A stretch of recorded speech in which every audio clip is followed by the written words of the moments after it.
Chapter 3. The Progress of the Firm. The dying injunctions of Mayor Amschel to his 5 sons were faithfully observed with the filial obedience so characteristic of the Jews. The Jews, with all their faults, and Jews are no more faultless than the rest of mankind, still display many qualities which deserve our praise and admiration. The importance and value they have always attached to reverence and respect towards their elders, and especially towards their parents, are too well known to require demonstration, and certainly few nations excel them in this respect. No doubt the habits of the Jews encourage the development of such qualities as filial obedience and reverence of old age. With their proud reserve, which holds them aloof from their Christian neighbors, they are necessarily forced to foster the pleasures and comforts of their own domestic circles and to knit the family bonds more firmly together.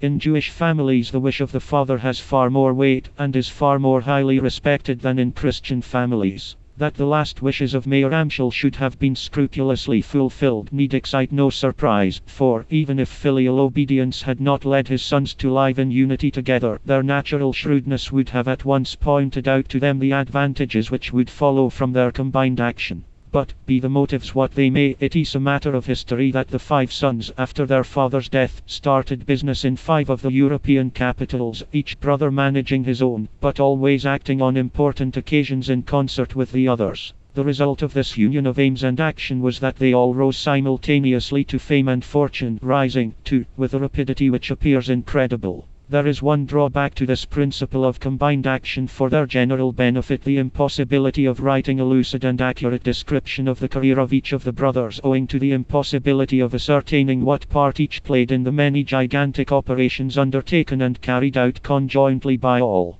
The business of the Rothschilds since 1812 has been so immense, and the bonds linking the different members of the family together so interwoven, that to unravel them appears well nigh hopeless. The best course for us to pursue under these circumstances is to give in the first place a clear and concise account of the family, and then to deal with the career of each individual member. By the adoption of this plan we hope to avoid confusing the reader by frequent reference to other portions of the narrative. The success achieved by the founder of the firm was no doubt greatly due to the disturbed state of the financial and political world. Had he fallen on more peaceful times, it may well be questioned whether he would have met with the success he did. In more senses than one we may regard Mayor Amschel as a child of fortune equally with his illustrious contemporary Napoleon. The period from his starting in business to his death in 1812 was a period rife with wars and rumors of war, a period eminently favorable to such a shrewd and daring speculator as he was. It is in such disturbed times, when the prices fluctuate greatly, yielding to the influence of any and every ruminer, that speculators reap their richest harvest. Peace, which means prosperity to the country at large, is their dread and abhorrence. Times could hardly have been more auspicious for Mayor Amschel. Trade was then almost annihilated on the continent, and confidence and credit were at such a low ebb that Rothschild could obtain for his advances pretty well whatever interest he chose to demand. Favored by fortune and circumstances, and aided as it was by the remarkable faculty he displayed of forecasting the future, his progress was rapid. We are forced to write in these general terms of the founder of the firm, as little but tradition remains to afford us information either as to business or private life.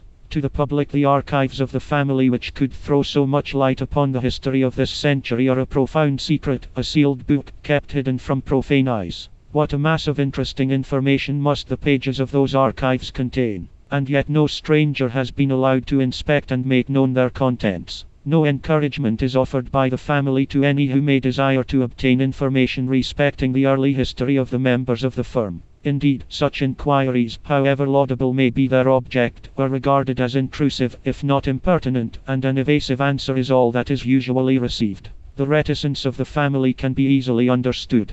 But still it is to be regretted that some relaxation of this hard and fast rule cannot be made, seeing that the family, owing to the exalted position and relations it holds towards all the states of Europe, has long since ceased to retain its private character. The movements of the Rothschilds are carefully watched, and are as important to the public as those of any minister.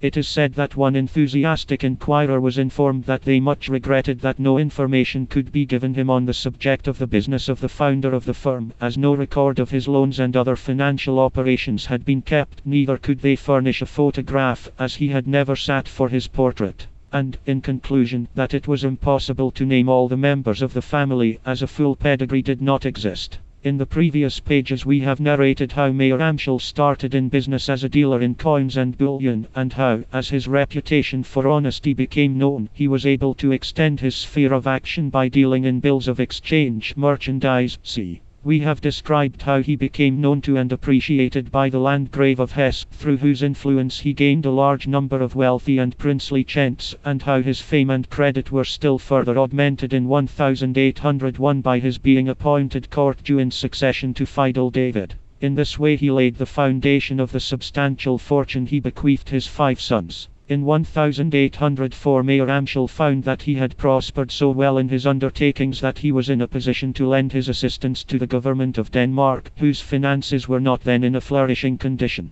This transaction was followed by several of a similar nature, Denmark being overtaken by a series of undeserved or unforeseen calamities which quite crippled her for the time. The greatest and most hurtful shock she received was when the English fleet appeared in the Sound without any previous declaration of war, and demanded the surrender of the Danish fleet. This demand being refused, General Cathcart landed some 30,000 men a few miles above Copenhagen, and then bombarded the town for 3 successive days. The result of these vigorous measures was that General Pearman was induced to comply with the English terms and surrender the Danish fleet. In the ensuing year war with Sweden followed, and still further crippled the financial resources of the government, which was compelled to impose fresh burdens on the already heavily taxed and impoverished country. Besides issuing an enormous amount of paper money, the government was compelled in their extremity to apply to the Rothschilds for assistance, an application which, as we have said, met with a favorable response. Between 1804 and 1812 the loans issued by M.A. Rothschild on behalf of Denmark amounted to no less than 10 million thalers,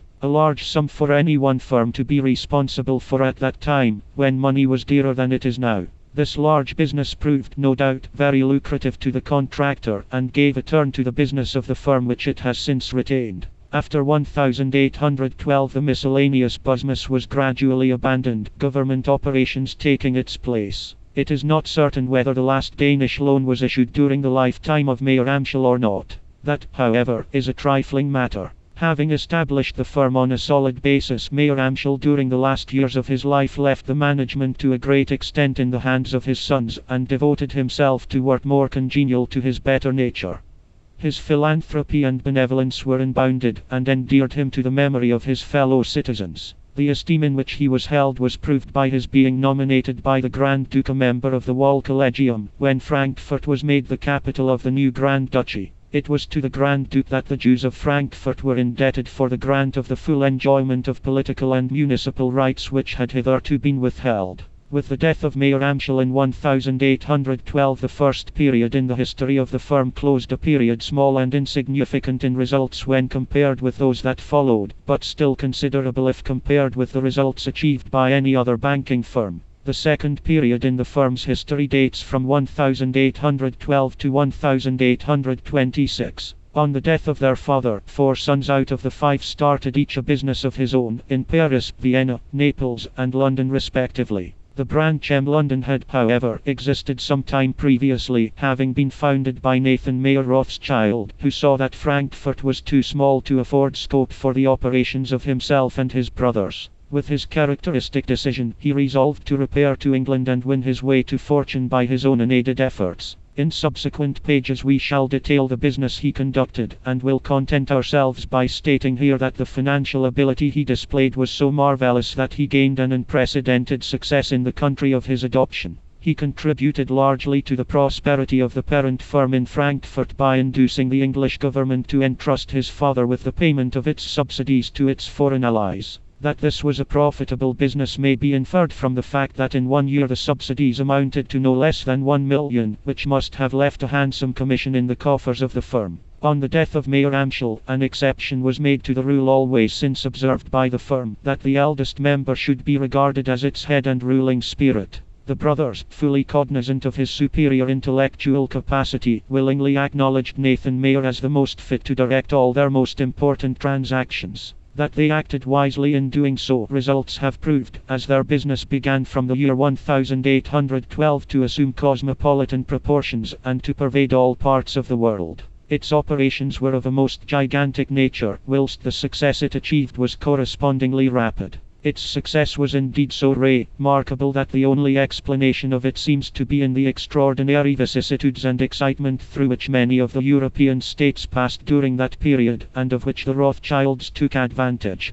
From 1812 the firm quitted the old conventional paths and struck out a new line of business, which it has made peculiarly its own. Its fortunes and its resources had then grown so large that the old banking operations were no longer worthy of its attention. Government business, such as issuing state loans and the emission of government funds, proved more congenial, and no doubt more profitable, so that we find the firm between 1812 and 1830 engaged in the transaction of a series of vast operations, which raised it to a position of power no other firm has ever attained. Its influence was so all-powerful that it was a saying, no war could be undertaken without the assistance of the Rothschilds, since the control exercised by them on the money markets was such that they could effectually withhold or procure the requisite funds. The inauguration of this new business opened up a new field of industry, if we may so call it, which possessed such attractions in the shape of facilities for making and losing money that it soon became popular.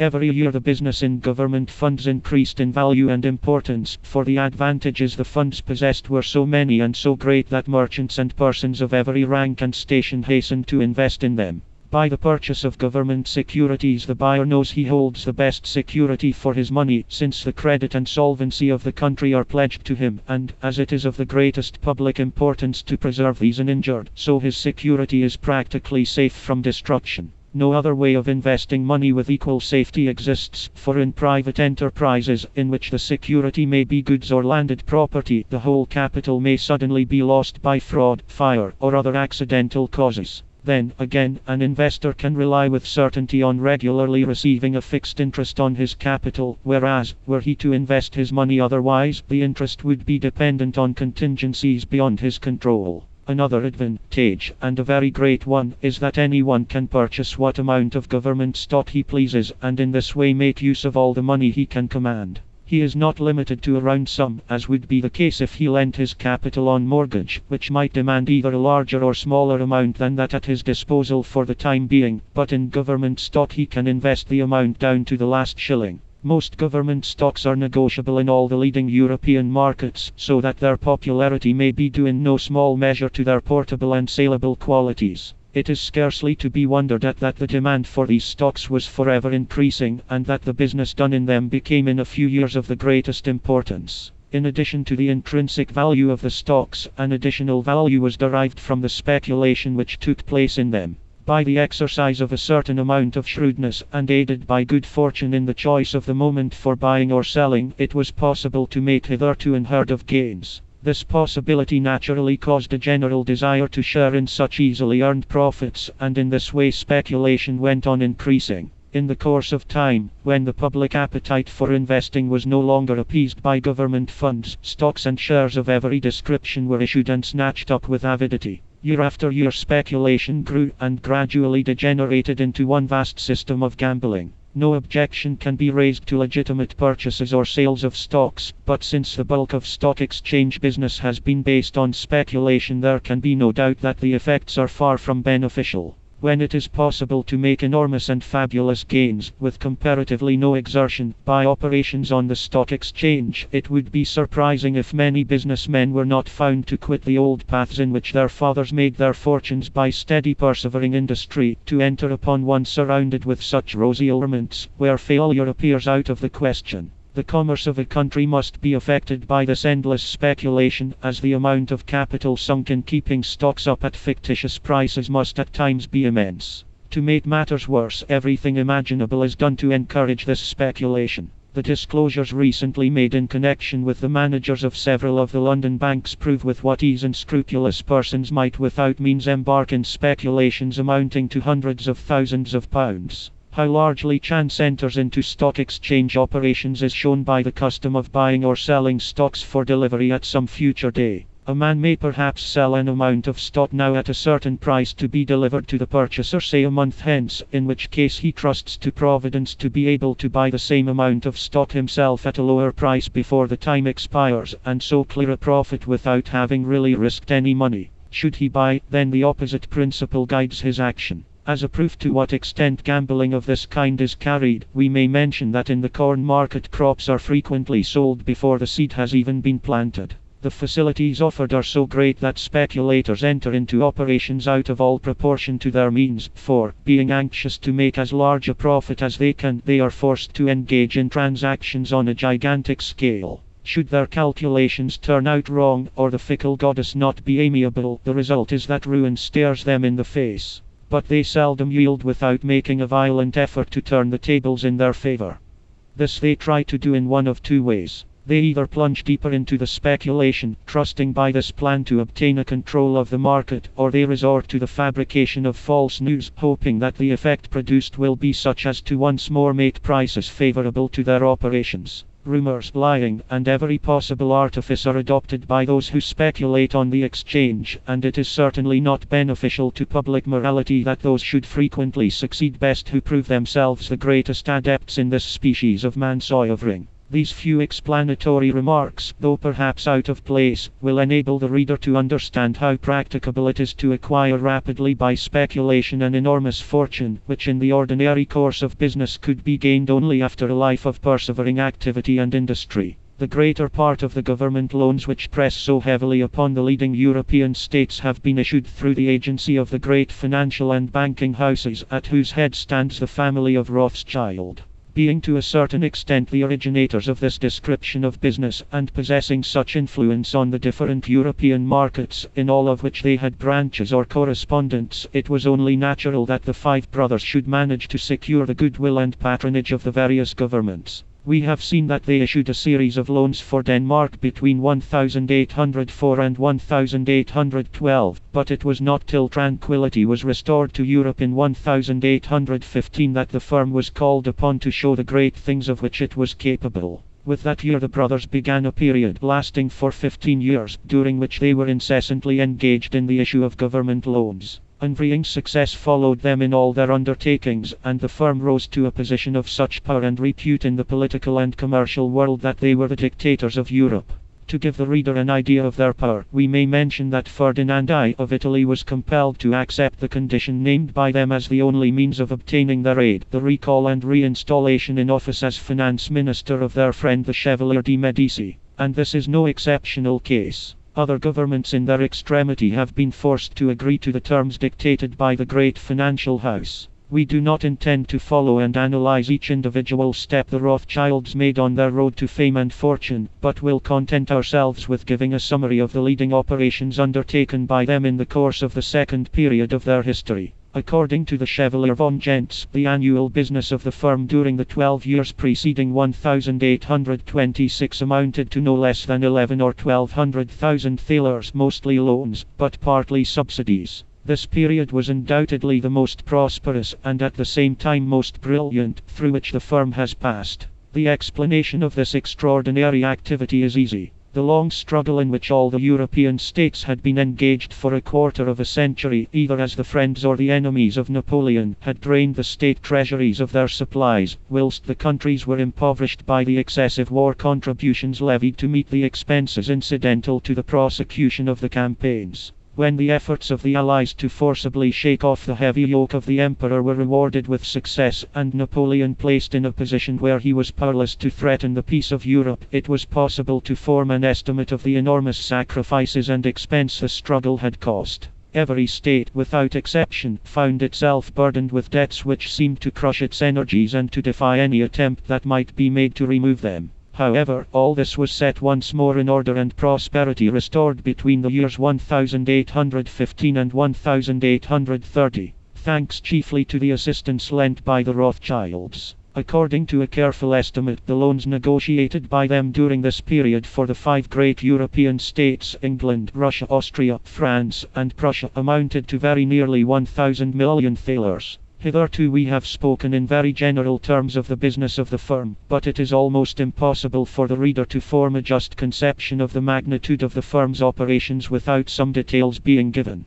We shall therefore proceed to describe a few of the principal loans brought out under the auspices of the Rothschilds. One of the earliest loans contracted for by the Rothschilds was that issued in 1818 for the benefit of the Prussian government. This loan, better known as the English loan, was for 5 million sterling. The terms on which it was issued were far from favourable to the government, and gave a good idea of the low state of credit prevailing at the time. The government guaranteed interest on the loan at the rate of 5%. They found, however, that they were utterly unable to obtain a better price than 70% on the first half. The other half was issued, in two portions, at the price of 724 and 75 respectively, but the whole amount was not applied for. That everything was done to gain the favour of the public is clear, as provision was made to pay off 3% of the loan in the first year, 25% in the second, 2% in the third, 11% in the fourth, and 1% in the fifth. In 1830 the remainder of the amount was converted into a 4%. To redeem which a sinking fund of 1% and the interest accruing from bonds drawn after 1835 were set aside. In 1822 a second English loan of 3.5 millions at 5% was concluded, and was followed in 1830 by the third Prussian English loan at 4%, of which mention was made above. Austria found herself compelled, like Prussia, to issue several loans, partly through the agency of the Rothschilds, and partly through them and other banking firms. The first loan was the lottery loan of 1820 for 20,800,000 guldens, contracted for by S.M. von Rothschild, in conjunction with David Preach. The second followed in 1821, and was for 374 million guldens, in shares of 250 guldens, bearing 5% interest. In 1834 Austria negotiated a third loan for 25 million guldens at 4%. In shares of 500 guldens, with the firms of Rothschild, Arnstein, Escles, Sina, and Gaimler & Co. The same firms issued a fourth loan in 1839, amounting to 30 million guldens, in bonds of 250 guldens each. Russia in 1822 raised a loan of 3% millions sterling through the Rothschilds, and in 1847 France followed suit with a loan of 250 million francs, issued at 75. In 1834 a Greek loan of 66 million francs was issued at 94%. Whilst in 1831 Belgium floated one for 50 million francs. The operations of the firm were not confined to Europe, as on several occasions the Empire of Brazil sought its assistance to the extent of 3,200,000 in 1824, and 800,000 in 1829. In addition to these government loans, others were issued in large numbers on behalf of the different German principalities. It was thus the Grand Duchy of Hesse obtained in 1825 64 million guldens, and 2,375,000 guldens in 1834. The Duchy of Nassau in 1837 placed a loan of 2,600,000 guldens. Besides these, the following loans were issued at different periods. In 1821, for the Kingdom of Naples, 16 million ducats, 20 millions in 1822, and 2,500,000 sterling in 1824. The Papal States, 16 million francs in 1831, followed by 2,160,000 francs in 1845. Hesse-Homburg, 17 million guldens, 1829. Hohenzollern-Hechingen, 260,000 guldens in 1829. Sachsen-Coburg-Gotha, 34 million guldens. The Duchy of Lucca, 1,050,000 guldens in 1840, and 1,120,000 in 1843. Baden, in 1840, 1845, 1848, 1849, and 1850, issued loans for 5, 14, 24, 14, and 14 million guldens respectively. Hanover in 1847 had a loan of 3,600,000 thalers. Bavaria, in 1848, 22 million guldens. Hess, 4 loans from 1848 to 1851, amounting to 6 million guldens. And Nassau, 1,200,000 guldens in 1849. The above list is far from complete, but it will suffice, we think, to convey some impression of the vast proportions and unlimited extent of the business transacted by the Rothschilds since the commencement of their remarkable career. During this second period, the reputation and influence of the firm may be said to have reached its zenith. Honors and decorations were showered by grateful governments upon their benefactors, who were everywhere treated with a deferential consideration a monarch might well envy. In 1815 they were nominated private financial advisors to the Elector of Hesse, and in 1818 appointed members of the Aulic Commercial Council of Prussia. In 1815 the Emperor Francis of Austria conferred upon them an hereditary title of nobility, and in 1822 raised them to the rank of barons. In addition to this, the brother in London was appointed at first consul and then consul general for Austria, an honour which his brother likewise enjoyed in Paris. In 1823 Baron James of Paris received the Cross of Chevalier of the Legion of Honour, and was afterwards created a commander of that order. Sir Anthony de Rothschild received his baronetage in 1846, and the title has now descended to Sir Nathaniel de Rothschild, Lord Rothschild, the present head of the London firm. The third period of the firm's history dates from 1830 to the present time. During the latter part of the second period there occurred in the financial and commercial world that memorable crisis, even now recollected by many as if it were but of yesterday, so terrible was the panic it created. Owing to the abundance of money in the years immediately preceding, some difficulty was experienced in investing capital in good-paying undertakings, and by degrees a speculative mania, which reached its climax in 1825, took possession of the public. A collapse ensued, and in 1826 its effects began to be felt, as one by one firms and banks of hitherto undoubted credit and solvability failed. The ruin and distress caused by these failures were widespread, the whole country being more or less affected. And, as is usual in such cases, the evil was felt most by persons who had been led away by the plausibility and specious promises of designing rogues. So great was the blow given to credit, that many firms were brought to the verge of ruin owing to the support of the banks being suddenly withheld. The Bank of England even came in for a share of suspicion, or at least the confidence of its customers was so shaken that a run upon its coffers took place, and threatened at one time to make it close its doors. That this was prevented was, as is well known, largely due to the loyal support rendered the bank by Nathan Mayer Rothschild. Scarcely had credit recovered from this shock, and commerce once more regained its prosperity, than an unexpected blow was struck, and again shook the financial world to its very foundations. In 1830 the French Revolution of July took everyone by surprise, and brought about a period of great uncertainty and anxiety. On this occasion, as in 1826, the Rothschilds rendered great and inestimable services to the public by aiding, with their immense means and credit, many houses threatened with ruin through no fault of their own.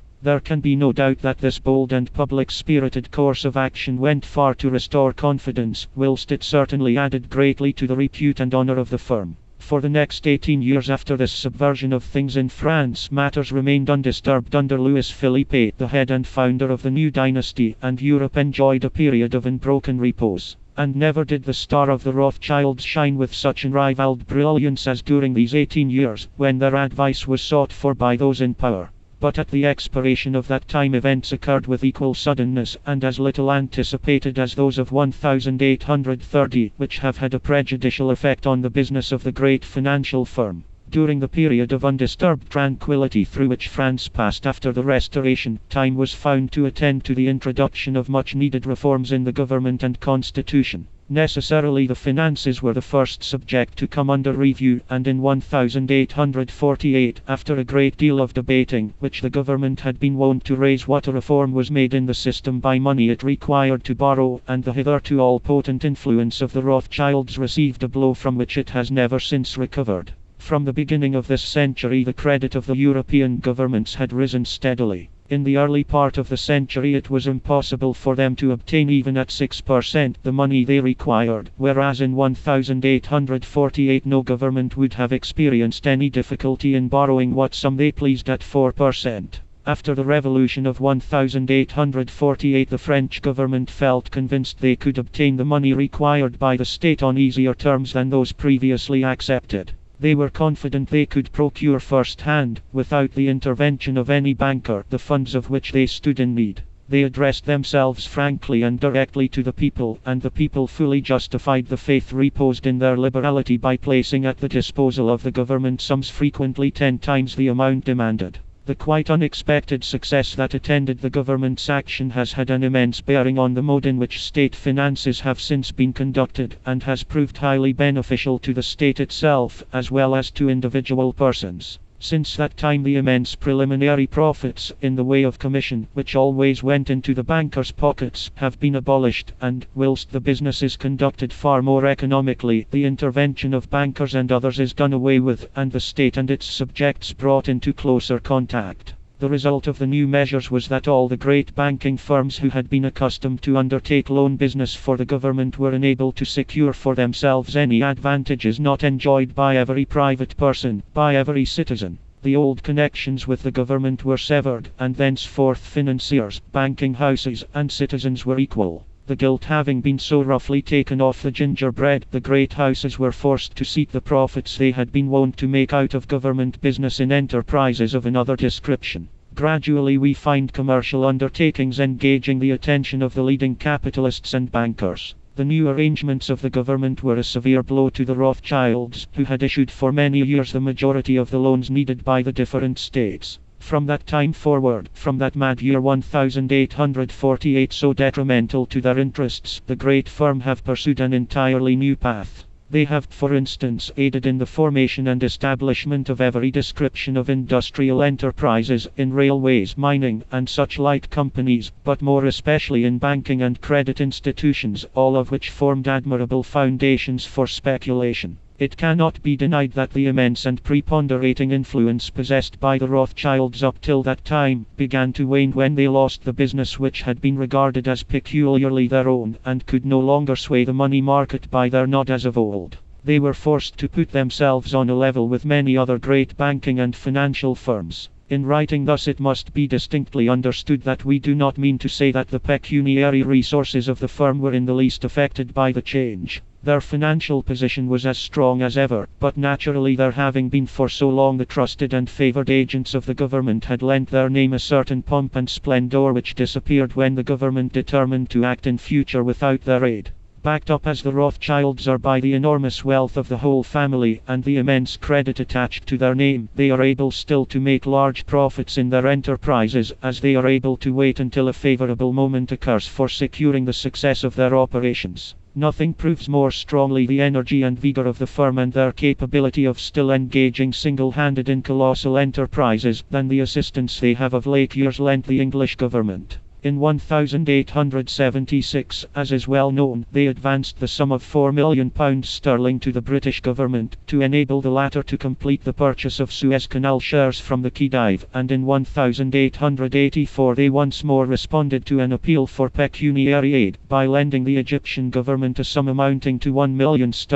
Though perhaps more sedate in its movements than in its earlier years, the great firm shows no sign of decay or weakening of its purse. The first, and head establishment of the firm, was that founded by Mayor Amschel Rothschild in Frankfurt on the Main. It was the only one till 1798, when a second establishment was formed in London, to be followed, in 1812, by that in Paris. These two establishments belong to the first period of the firm's history. In the second period falls the creation of the other great houses, namely, that of the Vienna House, about 1816, and that of the house in Naples, in 1820. At the head of these 5 houses were the 5 sons of Mayor Amschel. The eldest, Anselm, directed the affairs of the Frankfurt house until his death on the 3rd December, 1855. The third brother, Nathan, guided the fortunes of the London firm until 1886, in which year he died.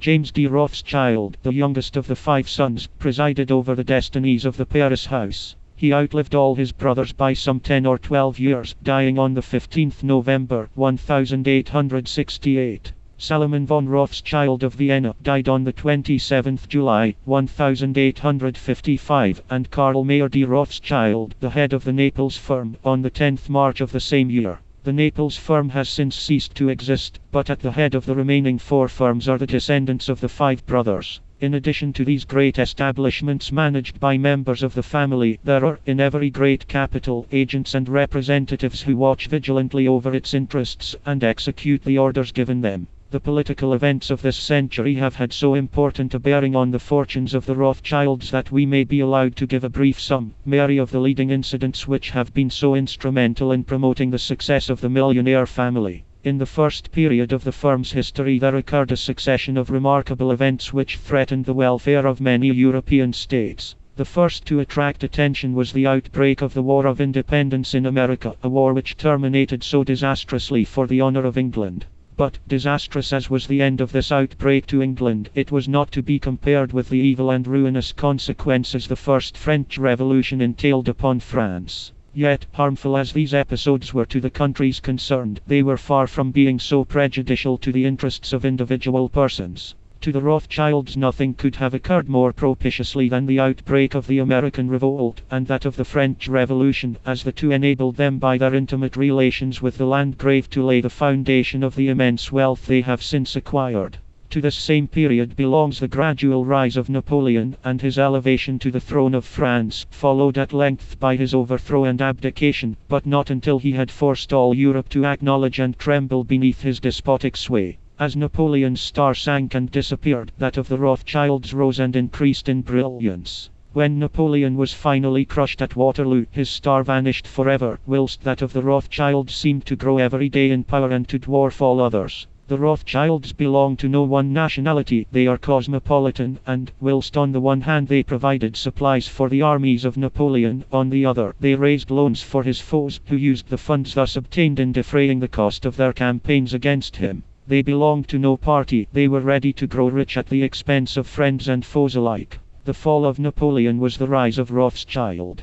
By means of couriers and expresses who brought the great firm news of Napoleon's defeat long before the world generally was in possession of the joyful intelligence, the Rothschilds were able to purchase on a gigantic scale, so that when the news became known and the funds in response to the public joy rose with a bound, the gains accruing from the transactions were unprecedentedly large. From that time forward the house occupied a prominent position in the political world. It was regarded as a power whose opinions must be consulted before any great financial operation was undertaken. From that time forward the cooperation of the firm was sought by all the leading states whenever a loan was required, and to receive such assistance was regarded by the recipients very much as a favor not granted at random. With the French July Revolution the firm entered upon its third period, a period during which the influence and position of the several houses attained a height which would have vastly surprised the old banker, Mayer Amschel. History does not record another instance of any one private firm holding so prominent a position, or exercising such a powerful control over the destinies of nations, as is furnished by the Rothschild family. It is almost impossible to describe their influence upon the history of the last 50 years, for the effect of their actions and advice upon the policies of the different cabinets is not easily seen, owing to the unobtrusive and undemonstrative way in which they always bore themselves in public affairs. They never held any official cabinet rank, consequently their opinions were seldom publicly ventilated. But notwithstanding this, they always enjoyed the full confidence of the different governments who were forced on more than one occasion to seek the counsel of the powerful financiers. No firm or family has ever figured so prominently in history, and yet no family has been so uniformly quiet and unassuming in its demeanor. It never tries to force the public to adopt its opinions, but is content to bring the weight of its influence to bear privately, in a manner which cannot fail to secure careful consideration to whatever plans or suggestions it may think fit to propose. In France it is well known that Baron James was one of the most trusted and esteemed counsellors of the Bourbons and of the Emperor Napoleon, and it is the same in England, Germany, and Austria. The late Baron Lionel de Rothschild was for many years a member of Parliament, and sat on many of the committees, where his opinions always commanded respect and attention. Nothing demonstrated so clearly the immense power exercised by the firm as the guarantee given by Baron Lionel at the conclusion of the Franco-German War to the German government to maintain the stability of the foreign exchanges, a guarantee which greatly facilitated the payment of the indemnity. The Rothschilds are not content to allow their influence to rest merely on the possession of boundless wealth. They seek to extend and increase it still further by becoming owners of land on a large scale, a course by which their interests and those of the nation are more closely linked together. In England, France, Germany, and Austria they possess immense estates, and there can be no doubt that the fact of their possessing such an important stake in the continued prosperity of the different countries leads the public to attach greater weight to their opinions and greater importance to their proceedings than would otherwise be the case. One of the largest estates belonging to the family was that acquired by the purchase in 1844 of the manors of Schillersdorf, Oderberg, and Hulchen in Oberschelgien, near the Austrian frontiers. Schillersdorf was at one time in the hands of the Jesuits and afterwards passed into those of the von Eichendorff family. This extensive property, which included a number of villages, was at first laid out for agricultural purposes by its new owner and supplied the beetroot and turnips for the sugar manufactories which were erected on it. Owing to lower taxes and state subsidies, the manufacture of sugar could be carried on much more profitably in Austria than in the Zollverein, and the profits were still further increased by a little artifice which cheated the government out of part of the duty. A large proportion of the sugar manufactured was for Russian consumption, and, as the manufactory was close to the frontier, the beetroots were brought across in a dried state as produce for which the duty was a mere trifle.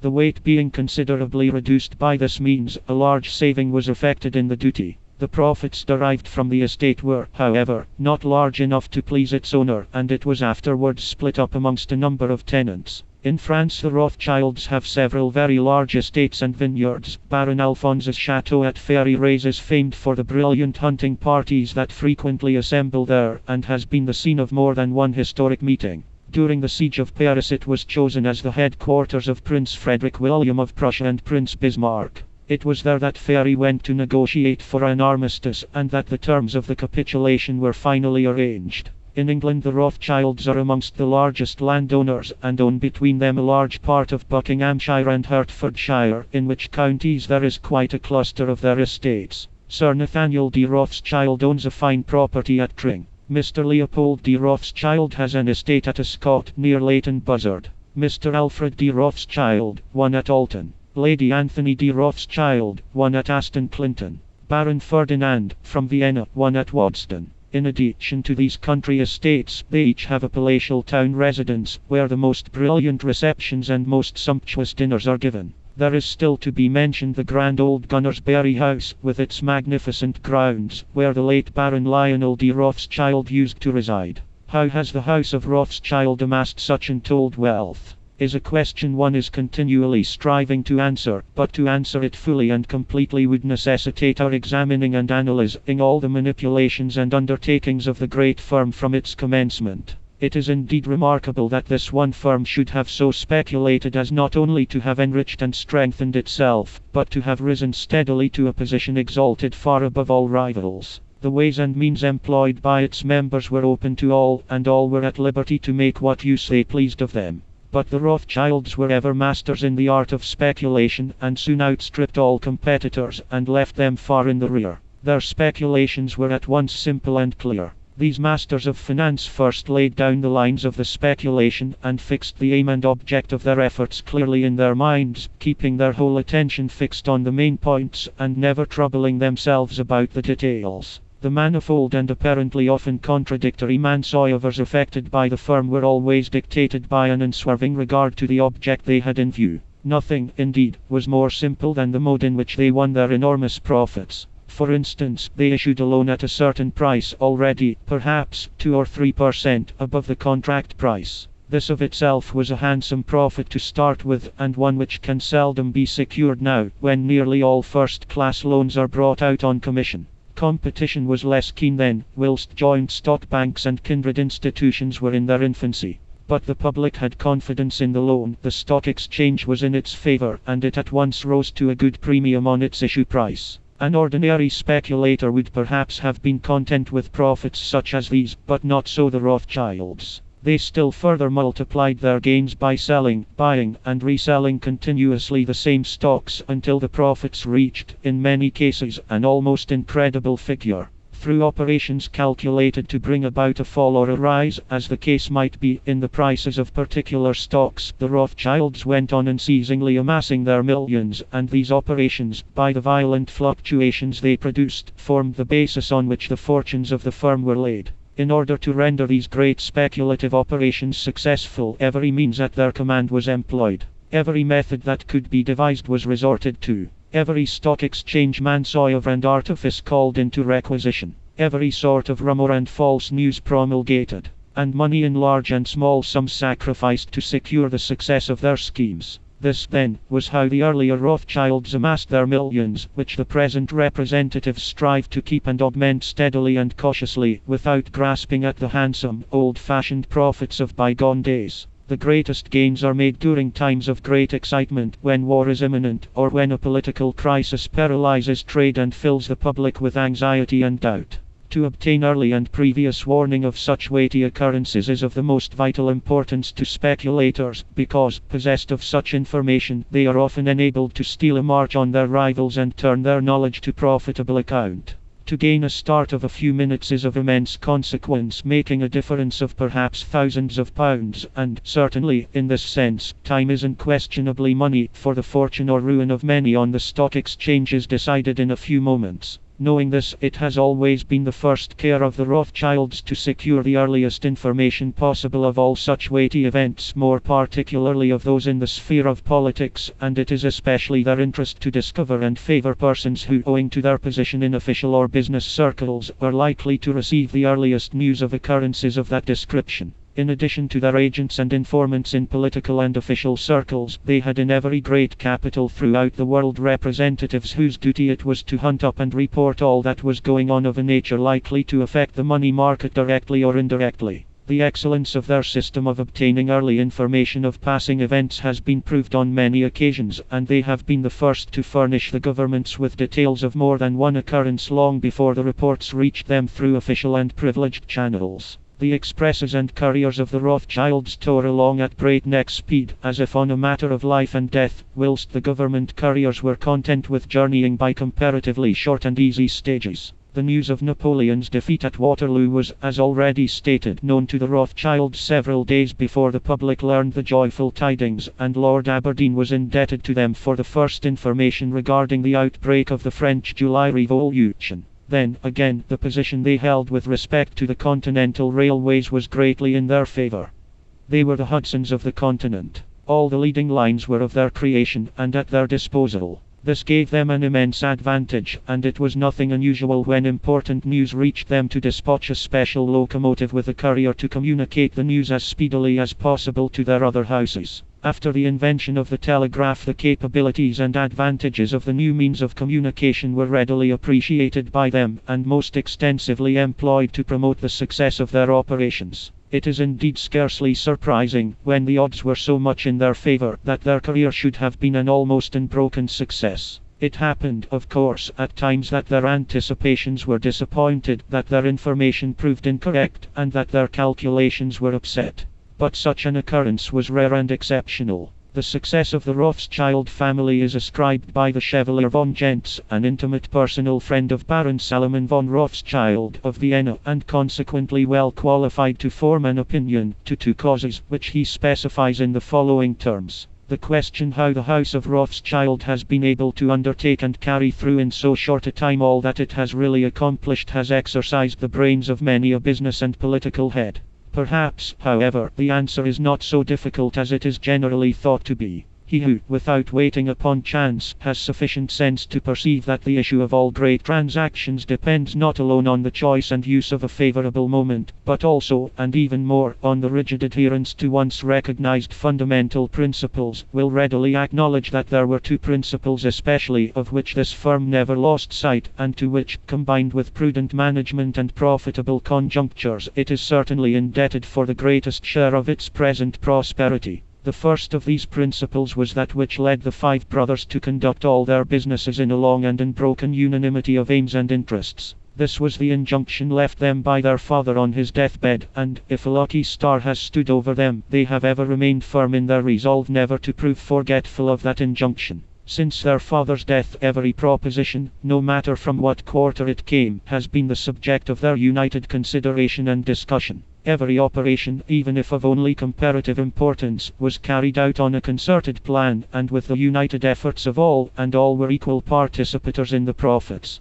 Though their places of abode have for some years been far apart, even this circumstance failed to destroy the close understanding which exists between the brothers, but rather worked to their advantage, since each, being more thoroughly informed of the state of affairs in the different capitals, was able to prepare and manage so much more effectively the businesses that were to be undertaken by the firm as a body. In this view the writer is backed by the author of Society in London, who is evidently intimately acquainted with the family, and well qualified to express an opinion. The family genius of the Rothschilds, says he, shows itself equally in the understanding they maintain amongst themselves and the relations they establish with all those who can be useful to them. It is only natural that a house divided, as the Rothschilds are, into branches, each branch being a separate dynasty, should have its own little jealousies. There could be no more solid monument to their shrewdness and sagacity than that they should not suffer these jealousies to hold them apart at critical moments when union is strength. Nor do they choose their friends and agents outside themselves with less discrimination, or treat them with less of wise generosity and forbearance.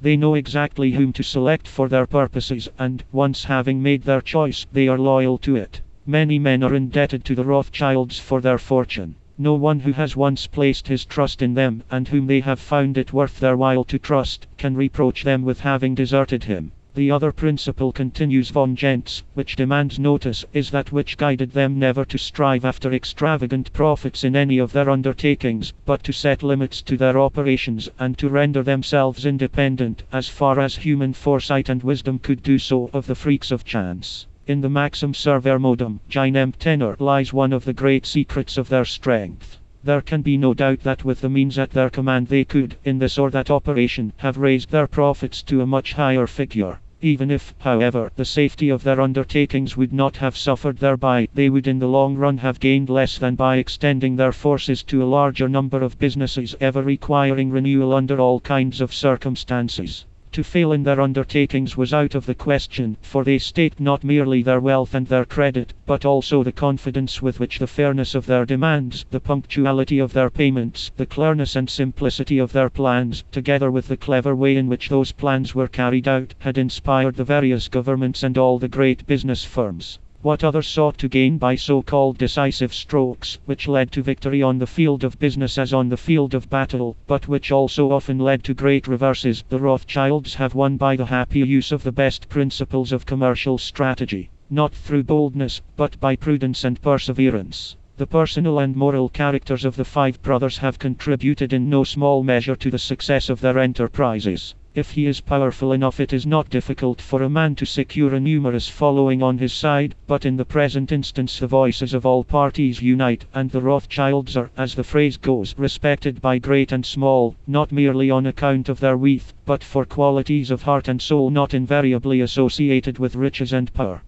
To be always extending their sphere of kindness, to withhold their hand from none in distress, to advance readily to the assistance of all who solicited their aid, no matter to what class they might belong, and ever to bestow their most substantial favor in the kindest and most feeling manner. These were the ways by which the Rothschilds won the real and well-merited popularity that is theirs, as many thousands of witnesses and whole families will testify. And this beneficence springs from their innate good nature and humane disposition, and not from calculation. Moreover, they have been so fortunate as not to have raised up a host of enemies along with their host of friends, which is rarely the case with persons who have risen suddenly to wealth and celebrity. It may be truly said that they have disarmed envy itself, and rendered harmless the tongue of slander. There is but one power in Europe, said the French writer Weil, and that is Rothschild. His satellites are a dozen other banking firms. His soldiers, his squires, all respectable men of business and merchants, and his sword is speculation. Rothschild is a consequence that was bound to appear, and, if it had not been a Rothschild, it would have been someone else. He is, however, by no means an accidental consequence, but a primary consequence, called into existence by the principles which have guided the European states since 1813. Rothschild had need of the states to become a Rothschild, while the states on their side required Rothschild. Now, however, he no longer needs the state, but the state still has want of him.